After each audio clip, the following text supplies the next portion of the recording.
Hi guys, so for today's video tuturuan ko kayo kung paano magkaroon or maka-order ng GCash Visa card at kung paano natin siya i-link sa ating GCash wallet or account. So please continue to watch for a step-by-step process. So ang una natin gagawin guys is punta tayo sa ating GCash app. So go to your app and then, by the way, this is also my first time to order, pero make sure na meron kang balance sa GCash mo kasi meron siyang fee which is 185 pesos and additional 65 pesos for delivery fee. Pero itong delivery fee guys is depende po siya kung saan yung location mo. So let's proceed guys. So click mo itong view all and then after that punta ka dun sa, i-drag mo lang pababa and then hanggang makapunta ka dun sa manage, and then dito sa gilid meron ditong nakalagay na cards. So i-click mo itong cards and then so in this part guys makikita mo dyan yung multiple ways kung paano siya gamitin. So ang kagandahan nito guys, marami siyang advantages and napaka-convenient niya kasi if gusto mo ng cashless transactions, you can easily dip or tap your card sa mga mall kung saan mo gusto mag-shopping. And of course, pwede ka din makapag-withdraw sa mga affiliated banknet sa ATM nationwide and card ATMs worldwide. So hindi lang po siya pang local guys kasi pwede mo din siyang gamitin for any transactions kahit nasa ibang bansa ka. So okay guys, let's proceed. I-drag lang natin sa pababa and then i-click natin itong order a card. So i-click mo lang yan guys and then send me a card. So nakalagay dyan yung amount kung magkano yung babayaran natin pag ma-order ng GCash card. So nasa 185 pesos po siya. So i-next mo lang yun. Tapos dito naman guys, i-fill up mo lang po yung form and make sure that you fill it out correctly. So after mo siya ma-fill up, make sure na ma-double check mo yung contact number or address. So double check muna natin before natin siya i-proceed. So dito sa taas guys nakalagay yung ating delivery fee. So sa akin is nasa 65 pesos po siya.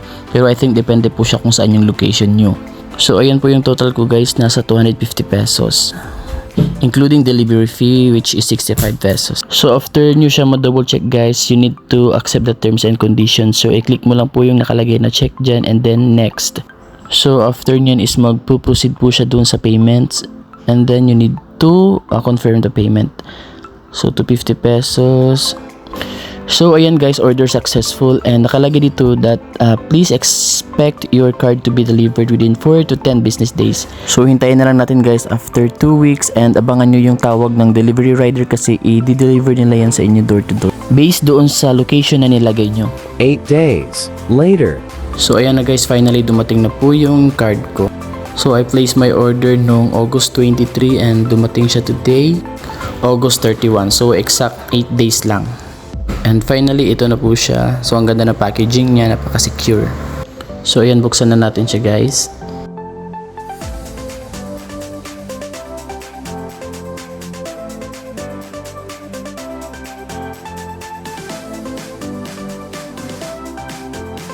So, ito po yung itsura ng card, guys. Napaka-cute niya. So, yan yung sa harapan niya. And then, ito naman yung itsura ng likod. So takpan ko lang po kasi may mga mahalaga information dyan na baka alam nyo na. So dito din pala guys nakalagay din po yung pangalan ko dyan, Oscar Jr. Lampayan. So once mag-place ka pala ng order dito, may nakalagay din doon na options kung anong gusto mong ilagay sa card na name. So yan yung nilagay ko. So that's it. So excited na akong gamitin ito guys. So next natin na gagawin is ituturo ko sa inyo kung paano siya i-link sa ating GCash app or GCash account. Kasi may mga process din po siya na kailangan natin gawin. So ayan guys, ang gagawin natin next is punta ka ulit doon sa GCash app mo.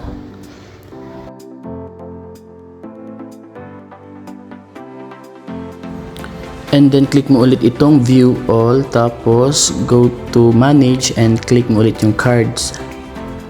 So after that, i-click natin itong link my card.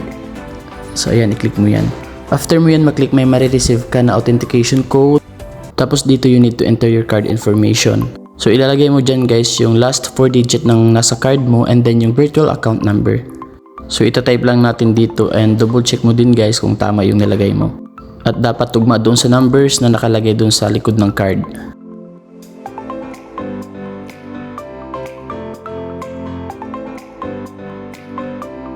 So yan, after nyo siya matype guys, i-proceed na natin siya. So ayan, your GCash card is now linked in. So dito naman maglagay tayo ng 6-digit na PIN na kayo lang mismo yung nakakaalam. And make sure na wag mong kalimutan yung PIN mo kasi gagamitin natin yan pag once na mag-withdraw tayo.